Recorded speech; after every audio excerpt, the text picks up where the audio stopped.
என்னுடைய தோழர்கள் தோழிகள் எல்லாருக்கும் என்னுடைய வணக்கம் வணக்கம் வணக்கம்.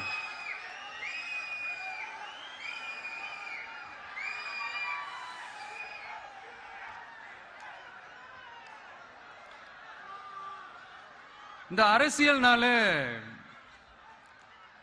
வேற லெவல் தான்ல.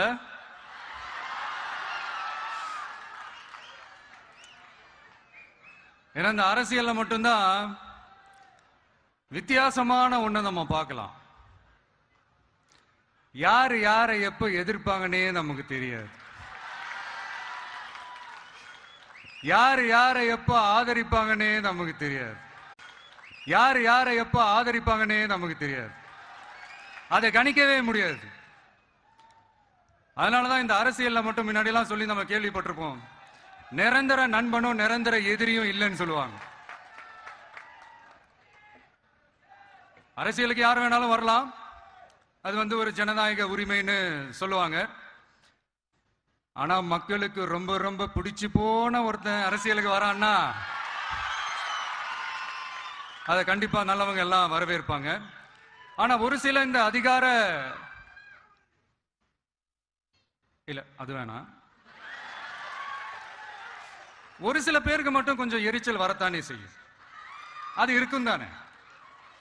என்னடா இவன் திடீர்னு ஒருத்த என்ட்ரி கொடுத்துட்டானே, இது வரைக்கும் நாம சொன்ன பொய்யெல்லாம் நம்பிக்கிட்டு மக்கள் நமக்கு ஓட்டு போட்டுக்கிட்டு இருந்தாங்களே, ஆனா அதெல்லாம் பார்த்தா மக்கள் மனசுக்கு ரொம்ப நெருக்கமா வேற இருக்குது. அதுவே நமக்கு ஒரு பெரிய நெருக்கடியாகவும் இருக்குது. இவனை என்ன பண்ணலாம், என்ன செய்யலாம், எப்படி இவனை க்ளோஸ் பண்ணலாம், ஒரு கன்ஃபியூஷன் ஒன்று வரும். அந்த கன்ஃபியூஷன்ல கத்துறதா கதறதா என்ன பண்றதுன்னு தெரியாம வர்றவன் போறவெல்லாம் கட்சி ஆரம்பிக்கிறான்னு சொல்லி இப்படி ஏதாவது பேச ஆரம்பிப்பாங்க.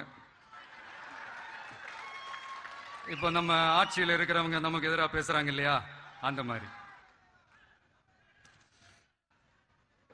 இப்படிப்பட்ட ஒரு அரசியல் காலத்துல கொஞ்சம் கூட ஒரு பயம் இல்லாம, ஒரு பதட்டம் இல்லாம, வர்ற எதிர்ப்புகள் எல்லாத்தையும் சும்மா லெஃப்ட் ஹேண்ட்ல டீல் பண்ணிக்கிட்டு